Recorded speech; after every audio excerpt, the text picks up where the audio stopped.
It is described by Srila Kavi Karanapur that Krishna was so much in separation from Vrindavan that in Mathura he was crying.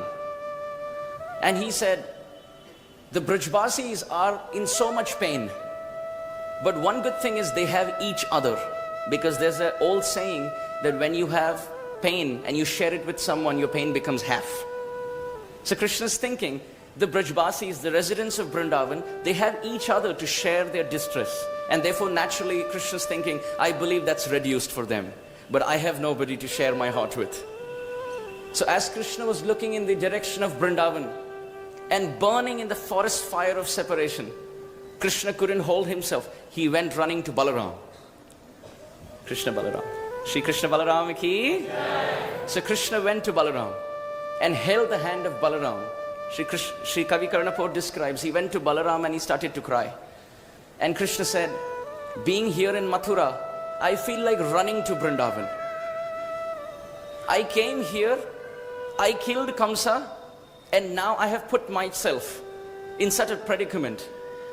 I can convey my heart's feelings to the Vrajavasis. After I killed Kamsa, O Balaram, everyone in Mathura who was held captive, they all went home. Because in Mathura, Kamsa had imprisoned many people. Some from South India and some from North India and the eastern and the western part of the country. But after Kamsa was killed, everyone went home. It was a festival for all the prisoners except one person. And that is the person who liberated everyone. That is Krishna himself. So Krishna held the hand of Balaram and he said, oh dear Balaram, my desire is, I want to go back to Vrindavan. Balaram said, I think we should go together. But there is a very big problem. What is a big problem? Balaram said, I don't think Devaki and Vasudeva will let us go. I don't think they will let us go. They love us so much. And especially for Balaram, he's with Vasudeva and Devaki after 11 years. Vasudeva is the father for Balaram. And Krishna's heart, along with Balaram's heart, is both in Vrindavan. Both start to cry. Krishna told Balaram, should we just cover ourselves and in disguise run to Vrindavan? Balaram said, I think there's one person we should consult. And that is Mother Rohini, my mother. Balaram said, I don't do anything without her permission, except when I stole butter with you. I did that without her approval. But now that we are in Mathura, I think we should go to Rohini Devi and we should consult and ask her what she feels. So Krishna and Balaram went to Rohini Devi and said, oh dear mother, our heart runs to Vrindavan. Please advise, what should we do?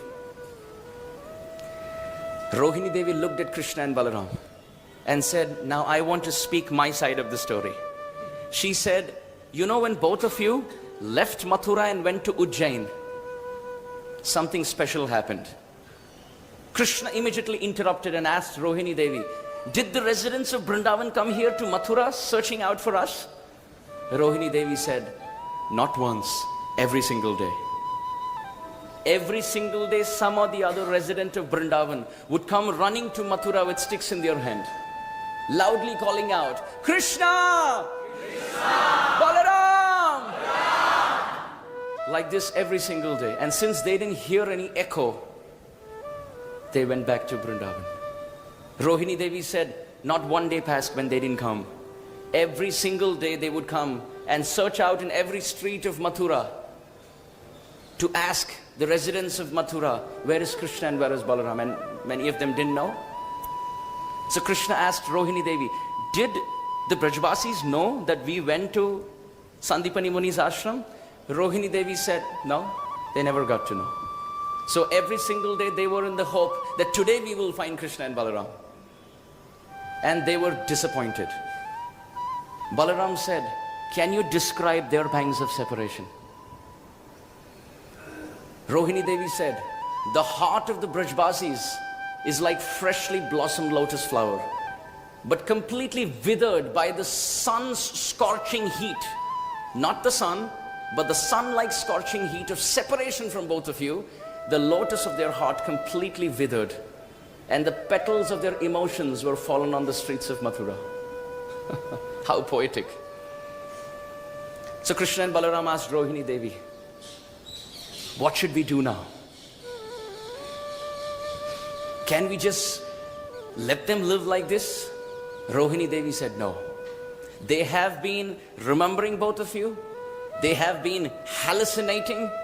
And now it's time both of you should run to Vrindavan. But there is a big problem. What is that problem? Asked Krishna. And Rohini Devi said, Devaki and Vasudeva are very attached to both of you. They will never let you go. After so many years, they have got you both. Now they will not let you go. And even if I convince both of them, the associates of Devaki and Vasudeva, Rohini Devi said, some of them are very strict and stringent. They won't let Devaki and Vasudeva allow Krishna, Balaram, both of you back to Vrindavan. Dear devotees, at that point, Krishna wants to know which Vrajavasi remembered him the most. And Mother Rohini, because she's in Vatsalyarati, who do you think she thought missed Krishna and Balaram the most? That's correct, Mother Yashoda. And Kavi Karanapur describes, Shri Vrajarajni Mukhanam Duyamanani Mukhani Dhyanat Anubhuya Trayam Api Bhuyaha Nayana Payasa Vyaptam Asit. All three of them, Krishna, Balaram and Rohini Devi, they held hands. And remembering how Mother Yashoda cried in separation from both of them, as described by Rohini Devi, they were crying. Krishna was sobbing and wailing so loudly. He told Mother Rohini, I want to go back to my mother. Mother Rohini said, instead my advice would be, send a messenger. Who was that messenger? Uddhava. So this idea of sending Uddhava was Mother Rohini's idea to Krishna and Balaram.